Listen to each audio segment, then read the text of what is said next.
You know, when you really look at the US Constitution, at its very core, there's this really powerful, maybe even a little cynical, idea about people. It's a concept that was designed to solve one of the toughest problems out there: how to build a government. And that's exactly what we're going to dig into today. So here's the big question, right? How do you build a government that's actually strong enough to work, but doesn't become a threat to the very people it's supposed to protect? I mean, think about it. History is just littered with examples of that exact thing happening. So how do you give a government teeth without it turning into a monster? It's a puzzle that's been around for ages. Well, the founders of the American government had a fascinating answer. They figured, hey, instead of trying to deny human nature, why don't we harness it? They zoomed in on one really powerful, fundamental human trait: ambition. You know, that drive for power, for influence. And they saw it as this two-sided coin. It could be the poison, but believe it or not, it could also be the cure.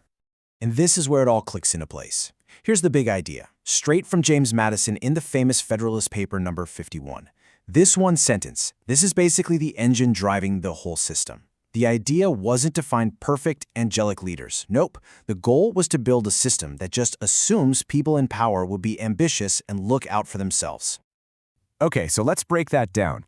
What does counteract really mean here? It's actually pretty simple. Think of a game of tug of war. You've got one strong team pulling one way. How do you stop them from winning?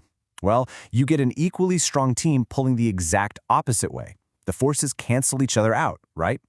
That's what Madison wanted. He wanted to build a government that was basically a permanent tug of war, hardwired right into its structure.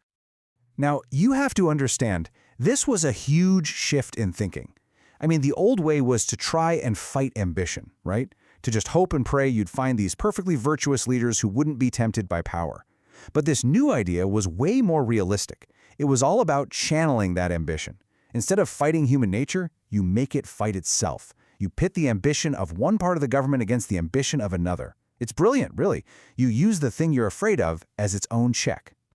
And this wasn't just some philosophical coffee shop talk. No, this became the actual blueprint for the US government. I mean, just think about it for a second. The president's veto power, that's one branch stopping another. Congress controlling the money, the power of the purse, same thing. The courts striking down laws, you see the pattern? Each one is a specific tool, a weapon, if you will, given to one ambitious group to keep the other ambitious groups in line. So the logic here is pretty straightforward. Step 1, you admit that ambition can be dangerous. Step 2, you design a whole system where that ambition has no choice but to compete with other ambition. And step 3, the result, and this is the really wild part, it's not chaos.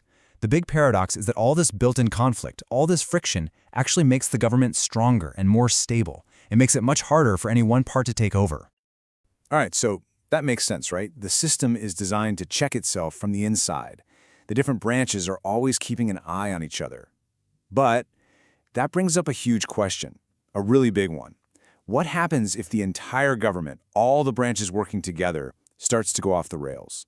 What's the final backstop? What's the ultimate check on the government itself? And the answer, it's right there at the beginning of the Constitution. It might just be the 3 most powerful words ever written in American politics.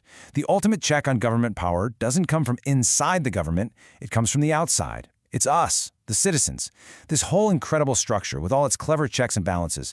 At the end of the day, it all comes down to the power of the people. So, let's wrap this up. What are the big takeaways here? First, that great government design starts with being honest about human nature. Second, you can actually build a system where the internal parts check and balance each other out. And third, and this is the most important one, the ultimate power, the final safeguard, isn't some rule buried in a book. It's the people.